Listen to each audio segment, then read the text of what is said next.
Class 12 physics के paper में पूछे जाने वाला एक बहुत इंपॉर्टेंट डेरिवेशन है जो कि है वैद्युत द्विध्रुव के कारण निरक्षीय स्थिति में वैद्युत क्षेत्र का डेरिवेशन। तो आज बहुत ही आसान तरीके से, बहुत ही मस्त तरीके से इसे समझने वाले, ठीक है। तो पूरा वीडियो देखना, एकदम आसान तरीके से आपको समझ में आएगा और आप इस वीडियो को देखने के बाद बहुत ही आसान तरीके से इस डेरिवेशन को कर पाओगे, ठीक है। तो बस पूरा वीडियो देखना, बहुत ही आसान तरीके से समझाएंगे, ठीक है। तो चलो देखते हैं। देखो, सबसे पहले हमें करना क्या, एक वैद्युत द्विध्रुव बनाना है और उसके कारण निरक्षीय स्थिति पे वैद्युत क्षेत्र निकालना है। इसके पहले हमने अच्छी स्थिति वाला डेरिवेशन करा दिया था, ठीक है। तो अब देखो निरक्षीय स्थिति वाला कैसे होगा। तो इसके लिए सबसे पहले एक वैद्युत द्विध्रुव बना लेते हैं इस तरह से, ठीक। हमारे पास ये एक क्या है, वैद्युत द्विध्रुव है। वैद्युत द्विध्रुव का नाम दे देते हैं ए बी, ठीक है। माना एक वैद्युत द्विध्रुव ए बी है, इसके ए सिरे पे मान लेते हैं माइनस क्यू आवेश है और बी सिरे पे प्लस क्यू आवेश है। और आपको पता है वैद्युत द्विध्रुव के बीच की दूरी कितनी होती है, 2l होती है। तो इस तरीके से आपका वैद्युत द्विध्रुव बन जाएगा। अब कह रहा है वैद्युत द्विध्रुव के कारण निरक्षीय स्थिति पे वैद्युत क्षेत्र निकालो। तो देखो, जब अच्छी स्थिति पे कहे तो इसके वैद्युत द्विध्रुव का एक बीच वाला सबसे पहले बिंदु लेना है। अच्छी पे क्या है, निरक्षी पे दोनों पे सेम ही था ना। सबसे पहले बिंदु बीच में एक लेना ओ। अगर आपको अच्छी पे कहे तो यहाँ पे एक बिंदु पी ले लो, निरक्षी पे कहे तो ऊपर एक बिंदु पी ले लो, है ना। निरक्षी पे हमसे कह रहा है तो मानते हैं कि माना इस वैद्युत द्विध्रुव के मध्य बिंदु ओ से आर दूरी पे, ओ से कितनी दूरी पे, आर दूरी पे एक बिंदु पी है। इसी बिंदु पी पे हमें वैद्युत क्षेत्र निकालना है। इसी बिंदु पी पे हमें क्या करना है, वैद्युत क्षेत्र निकालना है। वैद्युत द्विध्रुव के मध्य बिंदु ओ से आर दूरी पे एक बिंदु पी है। इसी बिंदु पी पे हमें क्या करना है, वैद्युत क्षेत्र निकालना है। अब इसका जो वैद्युत क्षेत्र आएगा वो मान लेते हैं इस दिशा में आपका वैद्युत क्षेत्र ई निकल कर आएगा, ठीक है। इतने तक किसी को कोई दिक्कत नहीं होगी, एकदम आसान है। आप देखो, अगर आपको इस बिंदु P पे वैद्युत क्षेत्र निकालना है तो कैसे निकालोगे। आपके पास दो आवेश है, माइनस क्यू और प्लस क्यू। इन दोनों आवेशों के कारण वैद्युत क्षेत्र निकालना पड़ेगा। हम यहाँ से पहले निकालेंगे प्लस क्यू के कारण वैद्युत क्षेत्र और इधर से निकालेंगे माइनस क्यू के कारण वैद्युत क्षेत्र और इसके बाद इनका परिणामी निकाल लेंगे। तो वही हमारा टोटल बिंदु P पे वैद्युत क्षेत्र आ जाएगा, ठीक है। अब देखो यहाँ पे देखते हैं कि माना यहाँ से जो प्लस क्यू आवेश है इसके कारण जो वैद्युत क्षेत्र है वो इस दिशा में लग रहा है E1 वैद्युत क्षेत्र, ठीक है। अलग अलग निकलेगा ना, इधर से E1 निकलेगा, इधर से E2 निकलेगा। तो मान लिया इस प्लस क्यू के कारण इधर बिंदु P पे जो वैद्युत क्षेत्र निकल रहा है वो इधर निकल रहा है E1 और जो माइनस क्यू के कारण निकल रहा है, देखो माइनस क्यू के कारण आपका इस दिशा पे निकलेगा E2, है ना। लेकिन हमें वैद्युत क्षेत्र इधर साइड निकालना है, ये बाहर साइड जा रहा है तो हम इसे इधर न मानकर हम इसे क्या कर लेते हैं, हम इसे इधर साइड मान लेते हैं E2 को। कोई दिक्कत तो नहीं, देख लो एकदम कुछ भी नहीं है, एकदम सिंपल सा है। हमने क्या किया, प्लस क्यू के कारण इधर E1 माना, माइनस क्यू के कारण E2 इधर आता, लेकिन हमने इसे इधर न मान के हमने इसे इधर मान लिया है, ठीक है। क्यों, क्योंकि वैद्युत क्षेत्र इधर ही साइड है तो ये E2 भी इधर साइड निकल आएगा। तो इस तरह से आपका सिंपल सा चित्र कंप्लीट हो जाता है, ठीक। अब इसके बाद यहाँ पे, इसके बाद देखो यहाँ पे हम ये वाला कोण को मानेंगे थीटा। इस कोण को क्या मानेंगे हम, थीटा कोण मान लेंगे। जो मतलब वहां पे बीच में कोण बन रहा है इस कोण को मान लेते हैं थीटा। अब आपका ये पूरा चित्र कंप्लीट है, ठीक। अब देखो चित्र बन जाने के बाद सबसे पहले आपको माना वाली बातें लिखनी है, फिर इसके बाद डेरिवेशन करना है। हम आपको समझा देते हैं माना पे क्या लिखना है। सबसे पहले यहाँ पे लिखना माना। अब माना पे लिखना क्या है, ठीक है। 3-4 लाइन पे आपको वो लिखना होता है जो आपने चित्र में बनाया है। आप देखो लिखना क्या है, लिखना सबसे पहले आप समझ लो, आसानी से अपनी भाषा पे लिख लेना। माना एक वैद्युत द्विध्रुव ए बी है जिसके ए सिरे पे माइनस क्यू, बी सिरे पे प्लस क्यू आवेश, बीच की अल्प दूरी 2l पर स्थित है। माना वैद्युत द्विध्रुव के बीच में या माना वैद्युत द्विध्रुव के मध्य बिंदु एक है O जिससे r दूरी पे, ठीक है। माना वैद्युत द्विध्रुव का एक मध्य बिंदु O है जिससे r दूरी पे एक बिंदु P है जिसपे हमें वैद्युत क्षेत्र निकालना है। ये बात आपको बना के अपनी भाषा में लिख देनी है। अब इसके बाद बात आएगी डेरिवेशन करने की, ठीक है। देखो माना वाली बात लिख लोगे, इसके बाद डेरिवेशन करना है। अब इसके बाद हम लिखेंगे वैद्युत क्षेत्र E को दो घटकों में वियोजित करने पे लिखेंगे वैद्युत क्षेत्र E को दो घटकों में वियोजित किया जाएगा। मतलब देखो यहाँ पे आपका E1 है और यहाँ पे E2 है। अब जब ये दो घटकों में वियोजित होगा, E1 अलग वियोजित होगा, E2 अलग वियोजित होगा, तो देखो आपका दो घटक कौन कौन से होते हैं। पहला होता है क्षैतिज घटक, आपको यहाँ पे समझाया जा रहा है एकदम आसान से। देखो क्षैतिज घटक होता है एक, और एक होता है आपका ऊर्ध्वाधर घटक। एक कौन सा घटक होता है, ऊर्ध्वाधर घटक। दो घटक में वियोजित किया जाता है, क्षैतिज और ऊर्ध्वाधर। क्षैतिज घटक के लिए cos थीटा यूज करते हैं और ऊर्ध्वाधर घटक के लिए sin थीटा यूज करते हैं। ठीक है, हम यहाँ पे दो घटकों में वियोजित करेंगे, तब यहाँ पे जब दो घटकों में वियोजित हो जाएगा तो आपका ये E1 cos थीटा बन जाएगा और यहाँ पे ये E2 cos थीटा हो जाएगा। ये आपके रहेंगे क्षैतिज घटक। ऊर्ध्वाधर घटक का मतलब होता है लंबवत। देखो ऊर्ध्वाधर घटक आपका एक इधर साइड लगेगा E1 sin थीटा, ठीक है, और एक इधर साइड लगेगा E2 sin थीटा। ठीक, ध्यान से समझो।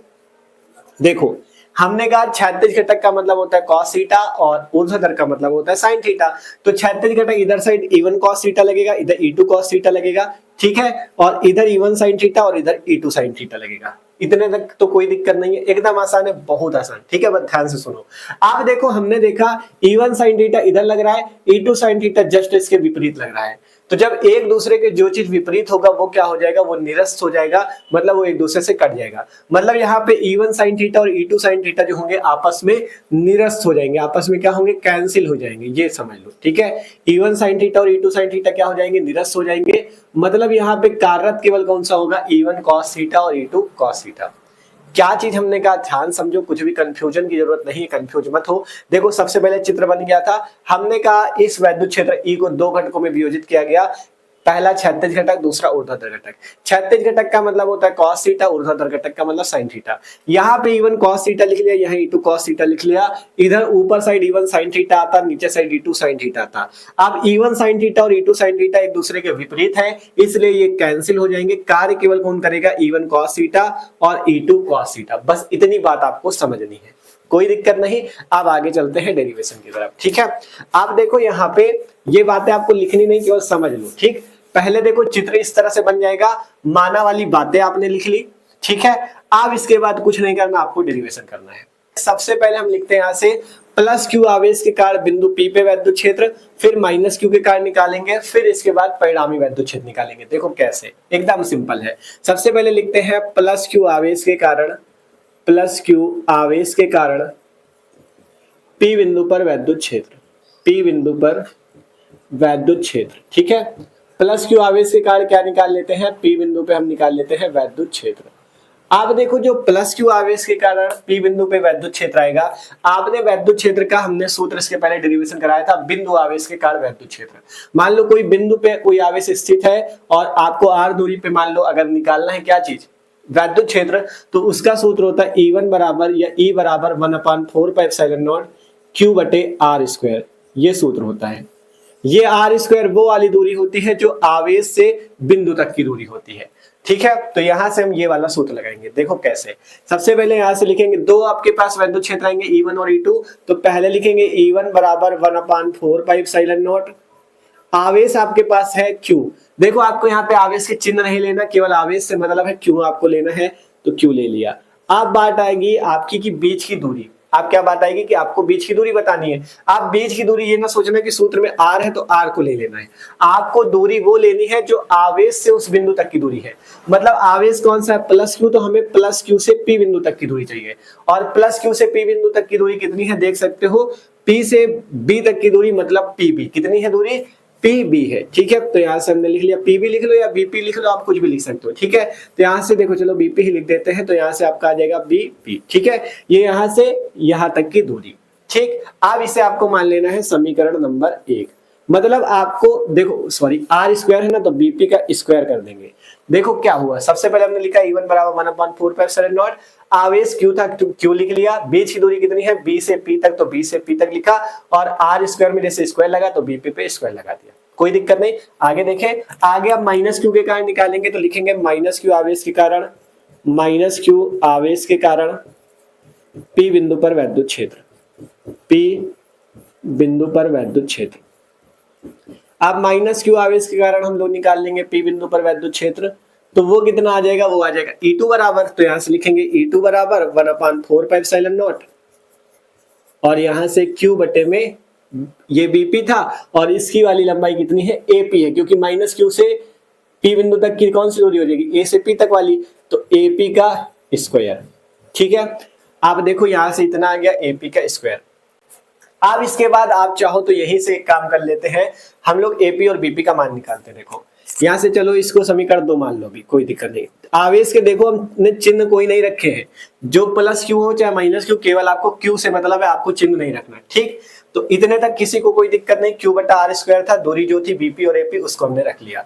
अब इसके बाद हम बीपी और एपी का मान निकालेंगे, कैसे? पाइथागोरस प्रमेय लगाकर। कौन सी प्रमेय लगाकर? पाइथागोरस प्रमेय। देखो बीच की दूरी ये आर है, पूरी दूरी 2l थी, आपने 20 से इसको काटा तो आधी दूरी कितनी बच गई? ये वाली भी l बच गई और ये वाली भी कितनी बच गई? l बच गई। बच गई कि नहीं? पूरी दूरी 2l थी, 20 से काट दिया तो आधी l बच गई, ये वाली आधी भी l बच गई। अब देखो ये समकोण त्रिभुज बन रहा है, देखो यहाँ पे लंबवत है तो समकोण त्रिभुज बन जाएगा। ये आपका क्या है? लंब है, ये आधार है, तो कर्ण हम लोग निकाल लेंगे। तो यहाँ से लिखेंगे पाइथागोरस प्रमेय से कर्ण का स्क्वायर बराबर लंब का स्क्वायर प्लस आधार का स्क्वायर, है ना। कर्ण का स्क्वायर बराबर लंब का स्क्वायर प्लस आधार का स्क्वायर। कर्ण आपको निकालना है, एपी और बीपी दोनों ही कर्ण है, ठीक है। तो कर्ण का स्क्वायर बराबर लंब का स्क्वायर कितना है? लंब आपका हो जाएगा, मान लेते हैं आर लंब है तो आर स्क्वायर और प्लस आधार को मान लेते हैं एल, तो एल स्क्वायर। तो कर्ण बराबर निकालोगे यहाँ से तो स्क्वायर उधर चला जाएगा, मतलब अंडर रूट लग जाएगा। कर्ण बराबर आ गया under root r square plus l square. मतलब ये दोनों ही कर्ण है, ये भी कर्ण है, ये भी कर्ण है, और दोनों एक दूसरे के बराबर है, क्योंकि इसका भी लंब आर है, इसका भी आधार एल है, इसका भी लंब आर है और आधार एल है। तो मतलब एपी और बीपी दोनों बराबर आएंगे। तो ऐसा हम लिख लेंगे एपी बराबर बीपी बराबर under root r square plus l square. अब इसी को आपको हल कर लेना है, आपके पास है। अब इसके आगे देखो, आगे करते हैं। अब हमको देखो क्या निकालना है, दोनों के कारण अलग अलग वैद्युत क्षेत्र निकला। अब इस बिंदु P पे परिणामी वैद्युत क्षेत्र निकालेंगे E का मान। तो यहां से लिखते हैं बिंदु P पर परिणामी वैद्युत क्षेत्र E। बिंदु P पर परिणामी वैद्युत क्षेत्र, परिणामी वैद्युत क्षेत्र। बिंदु P पे क्या निकालते हैं? मतलब जो टोटल वैद्युत क्षेत्र आएगा वो कितना आ जाएगा? देखो टोटल है E और आपने दो घटकों पे वियोजित किया, E1 cos थीटा और E2 cos थीटा, तो E बराबर हो जाएगा E1 cos theta plus E2 cos theta. यही आपका परिणामी वैद्युत क्षेत्र निकल के आपके पास आ जाएगा। E बराबर E1 cos theta plus E2 cos theta. अब E1 और E2 की वैल्यू रख लेते हैं, तो E बराबर E1 का मान है ये 1/4πε0 Q बटे में BP स्क्वायर, और BP और AP का आपने मान निकाल लिया under root r square plus l square. तो यहाँ से इसका मान भी रख लेते हैं, under root r square plus l square, और इसका भी स्क्वायर लगा है तो इसका स्क्वायर लगा दो। बीपी का स्क्वायर था ना, तो बीपी ये आया है, स्क्वायर लगा तो स्क्वायर लगा दिया। फिर बीच में प्लस लगाया 1/4πε0, यहाँ से था क्यू बटे में उस कॉस थीटा भी लगाना है, कॉस थीटा मत भूलो। देखो E1 का मान तो ये है और कॉस थीटा लगा तो कॉस थीटा। E2 का मान आगे लिख लेते हैं। देखो इसमें है AP का स्क्वायर, AP की जगह कितना है? ये वाली वैल्यू, तो इसको लिख लेते हैं under root r square plus l square का होल स्क्वायर, ठीक है, क्योंकि स्क्वायर लगा है ना एपी में। देखो एपी का स्क्वायर, आगे कॉस थीटा है तो कॉस थीटा लिख लो, ठीक है। इतने तक किसी को कोई दिक्कत नहीं, दोनों वैल्यू नोट कर ली है, एपी और बीपी का मान रख लिया, कॉस थीटा उसी तरह। अब अगर देखोगे दोनों वैल्यू सेम है, दोनों वैल्यू क्या है? सेम, तो मतलब दोनों वैल्यू आपस में जुड़ जाएगी। तो एक और एक को जोड़, तो एक और एक को जोड़ो तो कितना आता है? 2। वैसे जब दोनों वैल्यू सेम है तो इनको जोड़ दोगे तो 2 बार हो जाएगी। तो लिखते हैं 2 गुणे 1/4πε0 और यहां से Q cos थीटा, ठीक है, और बटे में under root r square plus l square के स्क्वायर कर दोगे तो r square plus l square, मतलब अंडर रूट हट जाएगा, ठीक है। देखो क्या किया, 1/4πε0, ये सारी चीजें 2 बार थी तो 2 का गुणा कर लिया, 1/4πε0 ये आया, Q ये आया, cos थीटा ये आया, अंडर रूट का स्क्वायर करोगे तो अंडर रूट हट जाएगा, r square plus l square. इतने तक किसी को कोई दिक्कत नहीं होनी चाहिए, ठीक है। इतना हल हो चुका है। अब बात आएगी भैया cos थीटा कहां से आए, किसका मान चाहिए? cos थीटा का, ठीक है। तो cos थीटा निकालने के लिए हम यहाँ पे ये वाला कोण भी थीटा मानेंगे और ये वाला कोण भी थीटा मानेंगे, ठीक है, तभी आप cos थीटा का मान निकाल पाओगे। तो अब इसके बाद हमें क्या निकालना है? cos थीटा का मान। तो एक बार आप लोग इसे स्क्रीनशॉट कर लो, नोट कर लो, तो इधर वाला इरेज करके आगे का आपको करा देते हैं, ठीक है। तो नोट करो जल्दी से। अब इसके आगे हम लोग आगे का करते हैं, लिखते हैं cos थीटा बराबर, cos थीटा का आपको सूत्र पता होगा, cos थीटा बराबर क्या होता है? आधार बटे कर्ण, आधार बटे कर्ण, ठीक है। आप दोनों त्रिभुज के हिसाब से देख लो, लंब आधार आपको भी बताया था, ये वाली भुजा लंब थी, ये वाली आधार थी और ये वाली कर्ण थी, है ना। तो आधार कौन सी भुजा है? आधार है आपकी L, तो आधार की जगह L लिख लेंगे। और कर्ण कौन सी भुजा थी? कर्ण ये वाली थी। तो AP और BP का मान अभी आपने निकाला था कितना? Under root r square plus l square, under root r square plus l square, यही तो निकाला है। तो cos थीटा बराबर यही आ जाएगा। आधार आपका L है और कर्ण जो था ये वाली भुजा थी, तो under root r square plus l square. अब इसको आप सही से लिख सकते हो, तो L बटे, देखो अंडर रूट का मतलब होता है घात में 1/2, तो हम इसको यहाँ से लिख देंगे r square plus l square की पावर 1/2। ठीक है, मतलब अंडर रूट हटा के आप पावर में 1/2 लिख सकते हो। अब इस cos थीटा का मान हम यहाँ लिखेंगे। ठीक है, इसको मान लेते हैं समीकरण 3। ठीक, आप लिखते हैं समीकरण 3 में, समीकरण 3 में। ठीक है, समीकरण 3 क्या है हमारे पास, E बराबर है 2 इंटू 1/4 और Q into cos theta. Cos theta का मान रख लेते हैं आगे। ठीक है, आगे रुको, कॉस थीटा का मान अभी रख लेंगे। Q के बट्टे में कितना है, r square plus l square है, और कॉस थीटा का मान ये निकल के आया है L बट्टे में r square plus l square की पावर 1/2। ठीक, देखो ये वाली वैल्यू ऐसे ही रखी, क्यों ये है cos थीटा का मान ये रखा है। ठीक है, आप हल करते इसे, E बराबर 1/4 आप देखो ये क्यों है, इस 2 का गुणा L से हो जाएगा तो Q इंटू 2L बन जाएगा। ठीक, आप देखो यहाँ पे इसकी घात कुछ नहीं तो 1 मान लेते हैं, इसकी घात 1 है और इसकी घात 1/2। अब आपको पता गुणा में घातें जुड़ जाती हैं, तो यहाँ से हो जाएगा r square plus l square, गुणा में घातें जोड़ दो तो 1 प्लस 1/2। ठीक है, इतना हो गया। अब इसके बाद आपको वैद्युत द्विध्रुव आघूर्ण का सूत्र याद होना चाहिए। सूत्र होता है P बराबर Q इंटू 2L। P क्या चीज है, P को बोलते हैं वैद्युत द्विध्रुव आघूर्ण। तो जहां Q इंटू 2L है, इसकी जगह हम P लिख देंगे, तो यहां से आ जाएगा E बराबर 1/4 और यहाँ से Q इंटू 2L की जगह P, यहाँ पे आ जाएगा r square plus l square. अब यहाँ से 1 प्लस 1/2 को जोड़ोगे तो आ जाएगा 3/2। ठीक है, 1 प्लस 1/2 को जोड़ने पे क्या आ जाएगा, 3/2 आ जाएगा। तो इतना अभी हमारे पास मिला। अब इसके बाद अगर आपने इसके पहले जो अच्छी स्थिति वाला डेरिवेशन कराया था उसको अच्छे से समझा था, तो आपको उसमें पता है कि हमको एल स्क्वायर का मान छोड़ना पड़ता है। क्यों छोड़ना पड़ता है समझ लो। देखो अगर बात करें एल की और आर की, तो एल जो है आर की अपेक्षा बहुत छोटी दूरी है। एल क्या है, देखो एल जो है, एल छोटी है आर बड़ी है ना। तो आप यहां से लिख सकते हो चूंकि l is less than r, मतलब एल दूरी आर से छोटी है। ठीक है, यहां से क्या लिख सकते हो, l is less than r. देख लो एल छोटा है आर बड़ा है, जब एल आर से छोटा है तो एल स्क्वायर जो होगा वो आर स्क्वायर से और ज्यादा छोटा होगा। एग्जाम्पल के तौर पे मान लो अगर एल छोटा है, एल का मान 1 मान लो, आर का मान 3 मान लिया। अभी आप देखोगे एल जो है आर से 2 छोटा है, लेकिन अगर इसका यहाँ पे जैसे एल स्क्वायर और आर स्क्वायर लिखा है, अगर हम इसका स्क्वायर कर दे, अगर एल स्क्वायर कर दे तो 1 का स्क्वायर 1 हो जाएगा, आर का स्क्वायर कर दो तो आर स्क्वायर 3 का स्क्वायर 9 हो जाएगा।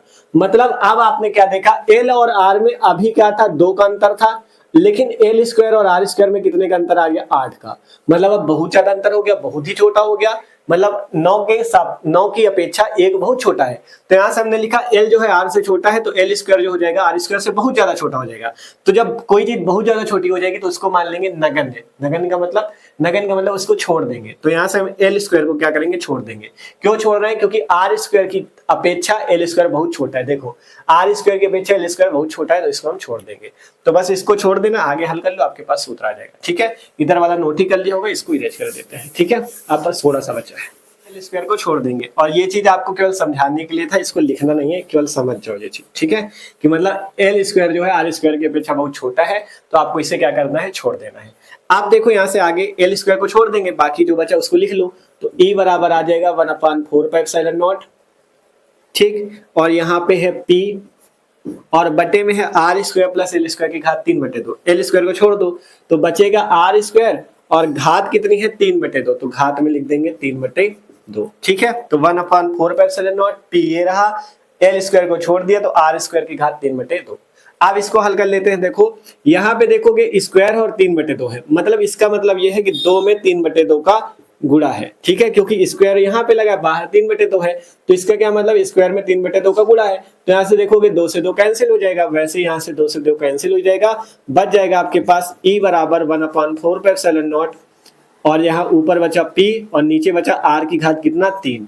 तो सूत्र आ गया E बराबर 1/4 P अपॉन R क्यूब। और वैद्युत क्षेत्र का मात्रक होता है न्यूटन प्रति कूलाम। न्यूटन प्रति कूलाम। तो यही आपके पास निरक्षीय स्थिति में वैद्युत क्षेत्र का सूत्र निकल के आता है, E बराबर 1/4 P बटे R क्यूब, जहां P आपका वैद्युत द्विध्रुव आघूर्ण, R क्या है, बीच की दूरी हो जाएगी, और आपका E क्या हो जाएगा, वैद्युत क्षेत्र है, एप्सिलॉन नॉट पता ही है निर्वात की वैद्युतशीलता है। तो इस तरीके से आसानी से आप क्या कर सकते हो, ये निरक्षित स्थिति वाला डेरिवेशन कर सकते हो। ठीक है, देखो थोड़ा सा आपको अभी शुरुआत में बड़ा लग रहा होगा, लेकिन है एकदम आसान। जब देखो आपने पूरा वीडियो देख लिया, अगर कहीं पे थोड़ा कम समझ में हो तो एक बार वीडियो को पीछे करके देख लेना, फिर इसको कॉपी पे नोट करना, और जैसे एक दो बार प्रैक्टिस करोगे ना एकदम हलवा हो जाएगा, आपके लिए एकदम आसान हो जाएगा। ठीक है, तो आशा करते हैं आज की इस वीडियो को देखने के बाद आपको निरक्षित स्थिति वाला डेरिवेशन बहुत अच्छे से समझ में होगा। प्रयास पूरा किया कि रटना कुछ ना पड़े, आपको एक एक चीज आपको समझाए। ठीक है, देखो अगर कम समझ में आपसे कह रहे हैं पीछे करके देख लेना, पूरा समझ में आ जाएगा। ठीक, तो वीडियो अच्छा लगा और लाइक कर लेना, और जो लोग चैनल पे नए हो सब्सक्राइब जरूर कर लेना, क्योंकि इसी टाइप से आपको क्लास 12 फिजिक्स केमिस्ट्री के जो इंपॉर्टेंट क्वेश्चन है, इंपॉर्टेंट टॉपिक इसी तरह के आपको करा देंगे। ठीक है, और चैनल पे जाके प्लेलिस्ट जरूर चेक कर लेना, इसके पहले भी हमने सारी चीजें पढ़ा रखी है। ठीक है, तो मिलता है अगले वीडियो पे, और इस वीडियो को अपने दोस्तों के साथ भी जरूर शेयर करना। ठीक, और कमेंट भी कर देना एक प्यारा सा कि हाँ आपको ये वीडियो कैसा लगा, समझ में आया कि नहीं। ठीक, नोट कर लो।